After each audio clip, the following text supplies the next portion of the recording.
Bueno, muchas gracias, Poli, gracias por la invitación y por la presentación. Estoy muy contenta de estar aquí, estoy muy contenta de que ustedes estén aquí. Así que, sin más, vamos a hablar sobre cannabis, lenguaje y los ciclos de comunicación. Droga peligrosa, símbolo de resistencia y comunidad, herramienta terapéutica, oportunidad de inversión. ¿Cómo puede ser que estemos hablando de lo mismo? El cannabis no es solo una planta, es un fenómeno cultural, político, económico y social. Dependiendo de quién hable sobre él y cómo lo haga y en qué contexto, el cannabis cambia de significado, variando enormemente entre un discurso y otro. Esto no es casual. El lenguaje es poder. Nos moldea y determina qué es aceptable y qué no. Muchos pensadores han estudiado cómo el lenguaje define la realidad. Entonces, ¿cómo se construye el discurso sobre el cannabis? ¿Quién decide cómo debemos hablar de él? ¿Cómo podemos cambiar la narrativa a favor de una regulación más justa y de una comprensión más profunda de la planta? Bueno, primero vamos a desglosar los ámbitos en los que se dan los discursos y cómo se habla en cada uno. Bien, primero vamos a hablar del poder y la política y cómo los mandatarios moldean la percepción. Desde los años 30, la política ha definido cómo la sociedad percibe al cannabis. La guerra contra las drogas de Nixon y Aslinger adoptó el término marihuana, en español específicamente, para vincularlo con la población latina y afro, criminalizarla y justificar la prohibición. Hoy en día podemos dividir entre discursos progresistas que hablan del cannabis como un tema de salud pública y derechos humanos, y discursos conservadores que lo ven como un problema de orden y seguridad. Para dar algunos ejemplos de citas de mandatarios, voy a citar al presidente de mi país, Javier Milei, que dice: cuando hay Estado, el que se droga me pasa la cuenta a mí, y ahí se pudre todo. Mientras tanto, Mujica, expresidente de Uruguay, el primer país en legalizar el cannabis recreativo, dice: no es bonito legalizar la marihuana, pero peor es regalar gente al narco. Ninguno de los dos está haciendo un caso de yo apoyo muchísimo la marihuana, el cannabis, pero mientras que uno estigmatiza al usuario, el otro lo considera un ciudadano a proteger. Entonces, seguimos. El lenguaje judicial, legislación y estigmatización. Viene atado al poder, el lenguaje jurídico, que es más sutil y matizado, pero no es neutral y define qué es legal y qué no. Algunos ejemplos que podemos dar de estos matices, que no son tan percibidos por la sociedad, sino por gente que tiene conocimiento legal, es la diferencia entre despenalización y legalización, que despenalizar significa que el consumo no es delito, pero la venta sí. Legalizar implica una regulación completa. Otra diferencia que podemos marcar es entre uso personal y posesión simple. Poseer una pequeña cantidad no siempre es sinónimo de consumo personal, lo que deja un margen a interpretaciones arbitrarias. Después viene el lenguaje del activismo, que va por el lado de la resistencia, la cooptación y la reformulación. El activismo ha transformado el discurso sobre el cannabis, desafiando la narrativa oficial y prohibicionista impuesta por el poder y reemplazando términos añejos y estigmatizantes y cooptando términos legales y médicos para darle más seriedad y cambiar la percepción sobre el cannabis. Acá podemos destacar el cambio entre las palabras uso recreativo y uso adulto. Hablar de uso adulto refuerza la idea de un uso responsable y no de la marihuana destruye a la juventud. También podemos distinguir entre cultivo solidario o autocultivo en vez de narcomenudeo, que sustituye la noción de producción ilegal con una de apoyo comunitario. Muchos de estos términos, de todos modos, han sido a la vez cooptados por la industria, separando el discurso económico del activista. Esto se mencionará de nuevo en breve. Pasamos al lenguaje de la medicina, de la ciencia, de la legitimación y también de las barreras de acceso. La medicina oyó al activismo que decía, acá hay algo, estudiémoslo. Y la medicina dijo, bueno. Y ahí se dio un cambio muy importante en la narrativa, porque la medicina tiene legitimidad social y el pueblo la escucha. Entonces, antes se hablaba de droga recreativa peligrosa y a partir de cierto punto se empezó a hablar de compuesto neuroprotector con potencial terapéutico. Estamos hablando de lo mismo, pero de formas muy distintas. El giro ayudó a la aceptación, pero la jerga médica sigue teniendo una barrera, porque muchos pacientes, diría la mayoría, no entienden términos como cannabinoides o fitoterapia. Y de nuevo, la industria vino y se hizo de algunas cosas.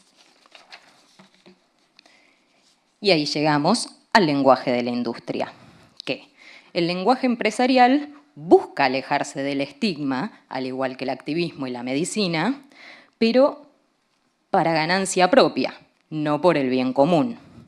Algunos ejemplos que podemos dar de cómo se habla en la industria es decir plant-based economy en vez de legal weed, pero estamos narrando lo mismo. Nunca vas a ver un CEO de una empresa de cannabis medicinal decir que vende marihuana, sino que provee soluciones terapéuticas basadas en cannabinoides. Sin embargo, como suele pasar porque vivimos en un mundo capitalista, las grandes corporaciones controlan las narrativas. Entonces, mientras que las empresas prosperan, la gente sigue encarcelada. Y un problema puntual que surge con las empresas y da bronca es esto mismo que decía de la apropiación del lenguaje del activismo y de la ciencia con fines económicos.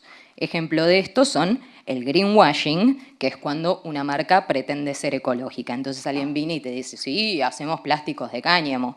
Bueno, ¿de cáñamo mezclado con qué? ¿No? Sí, exacto.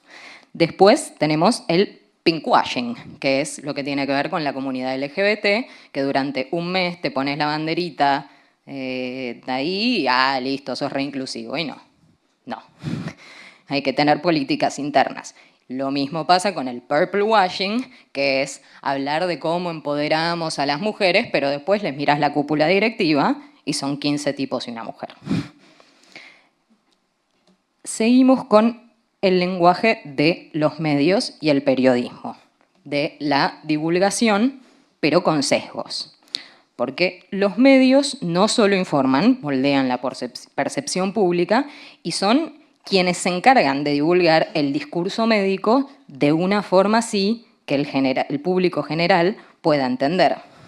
Pero, como pasa mucho en el periodismo, muchas veces pareciera que los periodistas no entienden los términos de los que están hablando e intentando traducir, además de los sesgos inherentes que hay a las inclinaciones de cada periodista o cada medio.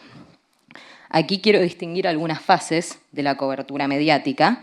Tenemos la etapa de la demonización, que vino más o menos desde los 30 hacia los 80, droga, crimen, adicción. En los 90 hacia los 2000 arrancó a aparecer en la contracultura y el activismo y el arte. Entonces, ahí se empieza a normalizar, no con mucha seriedad, pero en la música y en el cine. Estalla Snoop Dogg, películas como Half Baked, How High, Pineapple Express, todo con una visión medio lúdica, pero estamos hablando del tema. Luego, en los 2010 arranca la narrativa médica, con el enfoque de salud y bienestar. Y finalmente, un poco antes de los 2020, pero vamos a decir 2020, llega el lenguaje corporativo, bienestar para la inversión, con menor énfasis en la equidad social.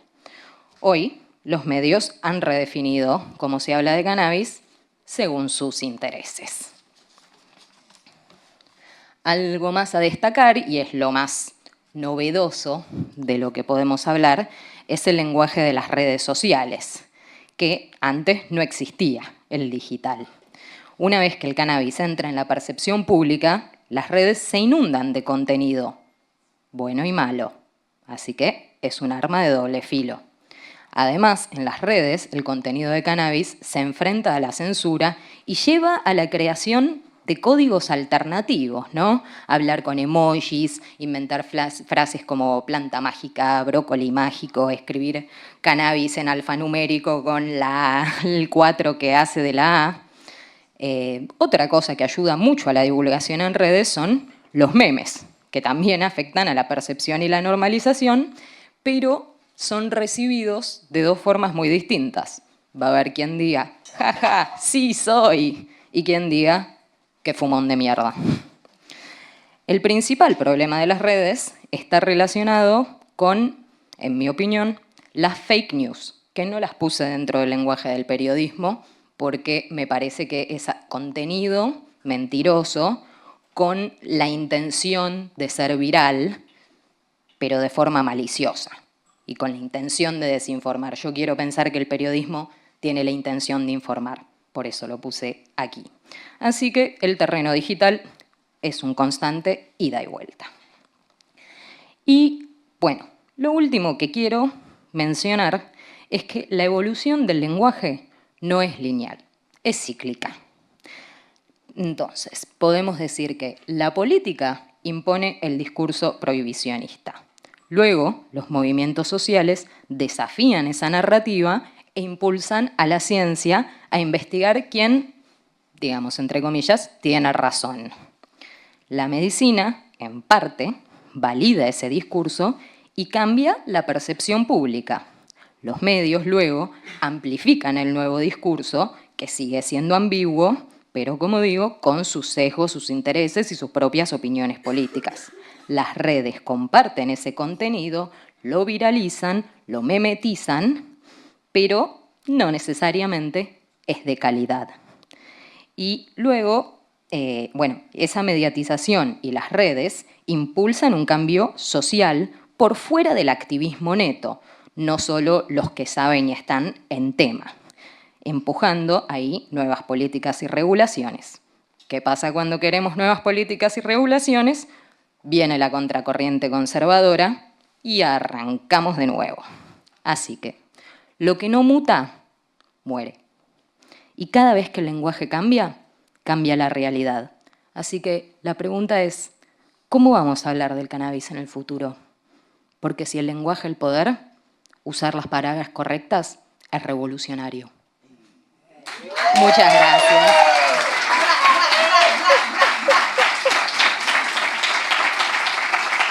Muchas gracias a todas y todos.